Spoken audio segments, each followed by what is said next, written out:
Good day, lords and ladies, and welcome back to Battle Brothers. Not much happened last episode. Let's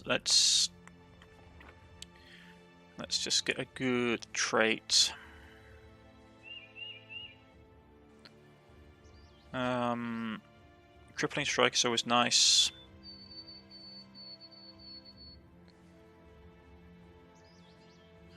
Killing frenzy for ranged units is useful.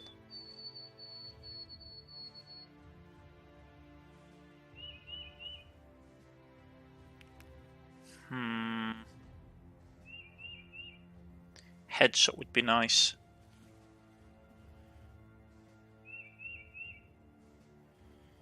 That means go for a head gains a 15% chance to hit the head for critical damage each time you hit the body. Yeah, Headhunt for range units is good. Right, he leveled up. Not a great roll, to be honest. Health, morale, really. And we'll take Battle Fords because he's a frontline trooper. But even so, his stats aren't great. Do have that Warhammer for him now that he can have.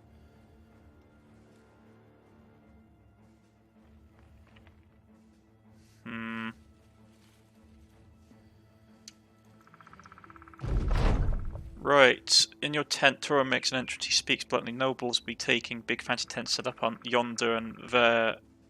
And there, he puts the quill pen down. You respond, just talking. The mercenaries shrugs. It's quiet, so they either talk and killing one another, real quiet like. You go out to get up at night and step outside. A brisk air hits you in the centre of spice and flavours. An opulent tent, black with gold embroidery, houses the nobles. The bannerman stands outside. They talk no part in the festivities. You ask Tallhelm what the news is. He nods towards the scene. Well, they rolled up about an hour ago while you were checking the maps. We don't want to bother you, but where they seem intent on staying, so you get a good look at the noble tent. Though it's open, you can see the faint glistening of crown heads passing back and forth. Tallhelm spits and says, well, what do you think? Who do you think won the war? You huck a loogie, spit and shake your head. Who gives a shit? All that matters is that your peace means fewer contracts. Perhaps now would be a good time to put up the sword, enjoy your crowns, and maybe say hell with all this sentimental crap and just keep going. Right, Sons of Conan is the commander. So I take it the Civil War's over. So the only difference is that they took that. Okay.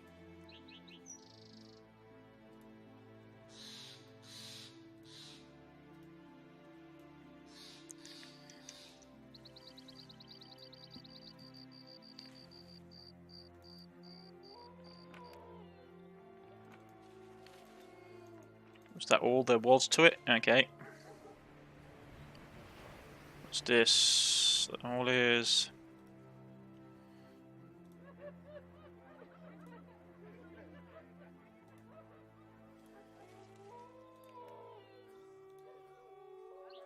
Let's get the day going. Get some food in our supply pouches. They don't like us here very much because we basically messed up the contract, but hey ho. Worst things happen at sea. I'd rather they were annoyed with us than we waste loads of time and money looking for things we couldn't find.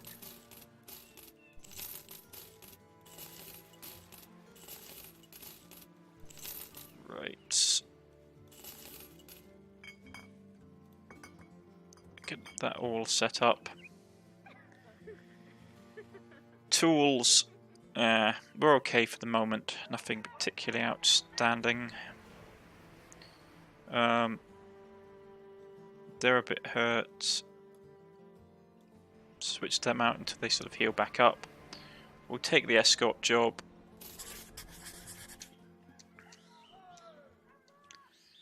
These guys are going off on the road. 3 days to the east. So we're on the way down there. Okay, just a relatively straightforward job. It would take us 3 days. 260. It's 260. So we'll make profit. As long as we don't get jumped in the dark.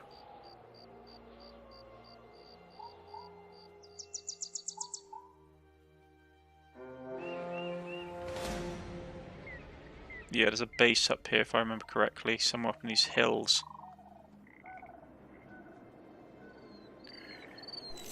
Well, the Civil War ended at any rate. Personally, I don't like the Civil War end event.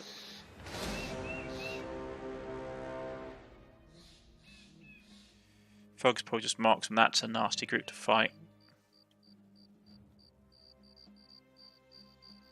That's not too great either, but the Melissa should wipe them out. Right.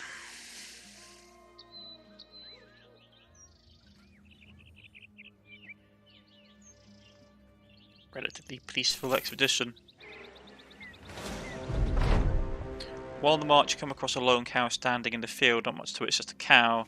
So who do you think? Do you think you can do it? You ask. Do what? He smiles. Ah, sorry, Captain. Didn't realise you hadn't heard. I'm going to see if someone can knock the cow over. I bet Ulfut is strong enough to do it. An honour, sir. I am coming. More physical issued about. Despite the laughter of the crowd, Ulfud charges the cow. At first, he simply presses against its sides, muscled and heaving with breath. The men laugh at his effects to get him nowhere, but they quickly quiet down when the cow slides across the mud, the grass, and the mighty Ulfud surges forward and the cow goes falling sideways with a confused moo. Carl stands there slack-jawed. It was a joke. I didn't think it was actually possible. The company erupts in cheers for a strong man. It's incredible. It's incredible for strong man to his feet. Everyone is content. Excellent. So that's improved the mood of the company. Yeah, you can see it's peace now, and everyone's fighting each other all over the place. Mercenaries and all that jazz.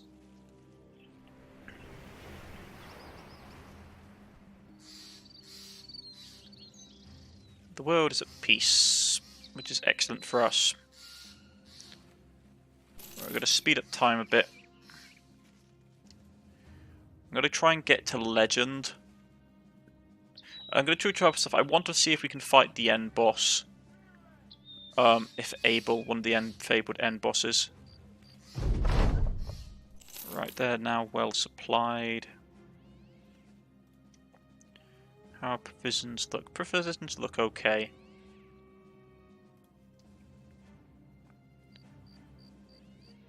Come the dawn. They're provisioned, so we should be able to get a bunch of food cheap. So fancy going exploring. They've got cheap arrows here, which is good. Why is that different in price, I wonder? Oh well. Get some medical supplies. Sell that, because that's taking up room. Anybody here worth recruiting? Nope. Not what was that? Houndmaster. Couple of them, but no one really worth I'm interested in. Right. We've got enough food to keep us going for a bit, and I want to see what's up here. So, let's do a bit of exploring. Our tools are running short, though. Brigands, a master archer, brigand leader. Many brigands. Really, there's a few marksmen. Yeah, that's going to be a nasty place to attack. Master archers are lethal opponents. Range units in this game just tend to be OP anyway at the best of times. Right. Bleached out ruins.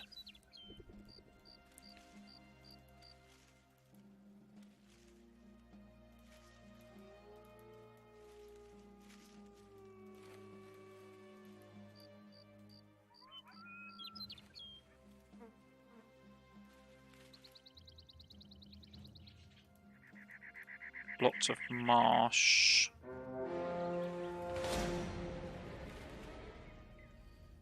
Goblins. Ooh, watermill. Small watermill, stony house at the side. It looks like someone might be living there. Watermill totters at its hinges as it buckets waters, drops and draws water. Attached to the side is a stone walled embodied with chimney piping pulps of black. There's pelts and trappings hanging outside on a wall and an oaken chair set on the porch. Its windows are too blurry to look through, but you can hear the mill inside racing and churning. With rude groans, drawing your sword, you step up onto the porch and open the door. A man welcomes you in at first, only room there is. So it welcomes you in first and only room there is. He's standing beside the mill well, running his hands through the grains. He's an elderly fellow, yet of modest stature, so time had not warranted for his posture or abilities. There is a sword hilt hanging from the fireplace. Its glint is unmistakably rich, and the old man regards you with a stare, with one smile. Only those who are worthy may have the hilt of the reproach of the old gods. You, stranger, are not. This old man, what would make me worthy? The old man stares into the mill. His hands rise up. The swarm of grain covers around his fingertips like bees around the buds of sucky cane. My only son departed to slay the great beast. His squire returned the hilt to me, but the blade was gone. Avenge my son, and you shall be you'll be worthy yet, stranger. You ask where the beast is, and the man puts his hand into the mill again. If only I knew, I trust you would find out, sellsword.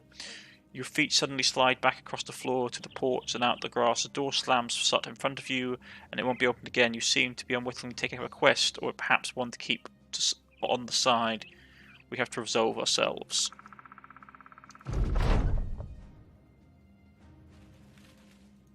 Okay. I wish there was somebody to track it. It says to kill the beast. What beast? Are you talking about the Kraken?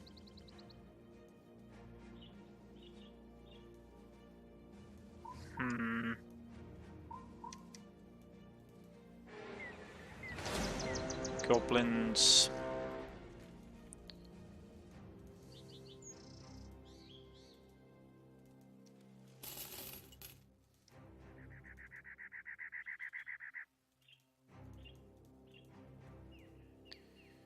We've still got a bit of food, we're still okay. I'm just going to explore for a bit.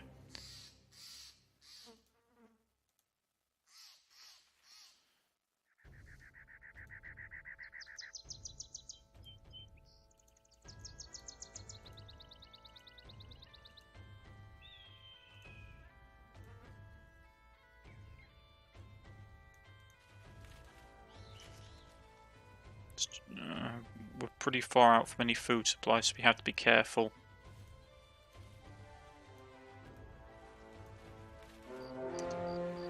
Barak, Scarab, a large, fast-spinning sea of tents. An orc stronghold. Yeah, probably want to stay away from that.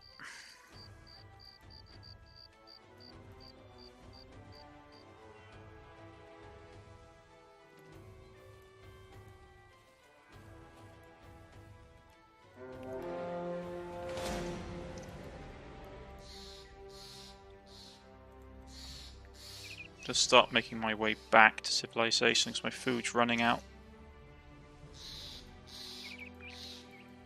Right. I wonder what the beast is. Strands, Stokes, put together. Shall I show you fools how to dance? Come on, it's simple. Watch.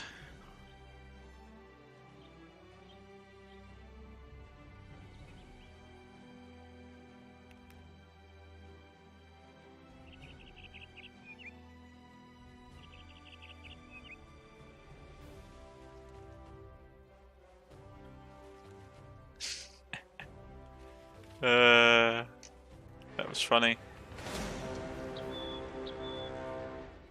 Identical outposts erected by goblins.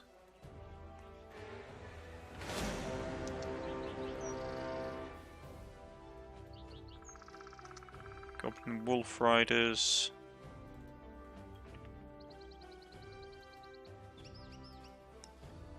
I mean, we could wage war on the goblins. That's always something we can do.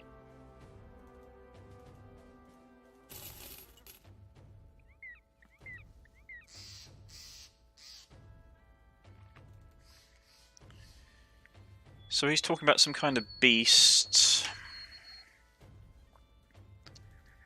Yeah, it's always so hard to tell.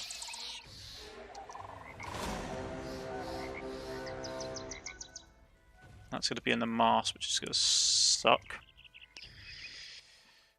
We didn't have max axe in this episode. I was trying to see if we can get a small fight or something going.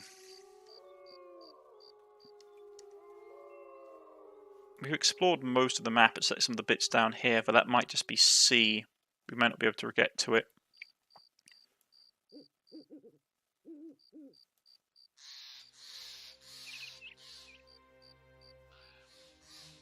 Right. Well, the war has ended at any rate, which is good. Load up on supplies again. Grab some more tools, even if they are expensive here. And we shall set back out. I want to explore up in this direction. Probably the next encounter will be goblins, well, the orc, the greenskin horde, which is always a pain. I mean, I could probably start fighting them right now if I wish to. What's this? Witch's hut. You pause at the forest clearing. The hut before you stands like a mere crumb, so quaint and easily forgotten you wonder how it could have survived. Perhaps its totally bait and unassuming nature is itself a sort of armour, but you've been around this world long enough to know to trust your instincts. Soon enough the hut doors open and an elderly woman hobbles out. She immediately waves you in your direction, you and you only. Confused, you ask why just yourself, and more particularly why would you even trust her to begin with? She smiles. Because I know the false king dreams. I know what the false king dreams of at night. The mercenaries around you turn and ask what she said, but you put your hand up and tell them to stay their ground while you go talk to the mysterious woman. You come in with your sword drawn just to find the woman offering you a bowl of stew. She suggests it's only rabbit and potatoes and more former than the latter. Sheathing your sword, you take the bowl and have a seat at the table with her opposite you. A couple of candles burn nearby, and the glyphs painted on the walls are white. She carries a withered face, though her eyes are starkly young, like pearls gleaming from the depths of the swamp. I know you would come in, a phantom of a friend, like a moth to a flame, seeking truth which you cannot be tamed. Pushing the bowl back across the table, you ask if she is a witch. She nods affirmatively, and says at you before nodding again. Good, you haven't killed me, which means you're thinking. I am indeed a so-called witch. But I am alone, entirely alone, and honoured and hounded by others. You may call them my servants, but you may call them my sisters, but these others know who you are just as I do, and they want your blood. They can smell it, and that's why I want to talk. What is it that you want? The woman draws a long object wrapped in a tablecloth and sets it on the table. She throws back the linen to reveal a jagged obsidian blade with a leather strap for a grip. Cut your flesh and bleed upon the black. The Hexans and their lowly craft shall come, and then you kill them all. After that, we shall talk sellsword. Hexans, and after that, the holy craft shall come, and we shall kill them all. After that, we shall talk sellsword, sellsword and witch and sellsword. You ask, what is it in it for you? The witch cackles, oh, sellsword, you are not in the business of allegiances, but in the business of gold, and with a clever turn of a coin, you know friend can be a foe. But I offer you something more, a truth which cannot be seen, a truth for the false king. We have come this far. The black blade rests in your hand. You reflect, and the reflection rests jaggedly in its stony grooves, stretched and pulled in every divot and edge. This is a simple stone, a simple dagger. That is all, not the least bit heavy, but you can feel the import like a dust turned upon the grave. There is not so much weight in the sand as there is in the throw itself. This blade is either loses one or gain, and there's only one way to see which. The witch nods, you nod back and slash your upper arm. The blood pools onto the stone, and your reflection disappears beneath the crimson. Almost growling, the witch eagerly leans in and presses the blade against the skin. More sellsword, more. You slash against again and flex. A spurt hits the stone. She takes the knife and slaps a spotless cloth onto the wound. Well enough, sellsword, to go to your men and prepare. You stand, look at the woman. She asks, and once I kill your enemies, then we'll talk again. She smiles. In so many words, yes. Then I will do so. When you step outside and inform the company that hostiles are coming soon enough, the haggard women are spotted walking hide between the trees of the forest, long fingernails scratching across the bark, and drooling lips snivelling up to snort and cackle. At first they come through, has a long head shaped like a canoe, an infant skull dangling from her necklace, a leather bag pouncing at the hip, two rabbit's feet sticking out of her porch. She glares at the hut and sniffs the air, then sifts her eyes upon you. Ah, you have made the covenant with that bitch, she declares. You nod. The deal has been done, made, and if you end, and it will end with you dying on the end of this blade, and I believe she prefers to be just called witch. Another Hexan steps forward. We will prefer to kill her. Sellsword. Kill the sellswords, take the captain alive, but remove his eyes and that lousy tongue. The throng of witches rush forward, seemingly ready to sift into lecherous looking young women, while others resolve to their arms to ritual rites. Oh boy. Okay, folks. This is going to be a really intense battle, so I'm going to end the episode here and we'll pick up next time. If you have liked, please press the like button. If you wish to subscribe, please press the subscription button. You can follow me on Twitter, you can follow me on Steam, you can leave a comment in the comment section and I shall be back in contact with you. I've been Cornish-Knight and I shall see you all again next time. Goodbye!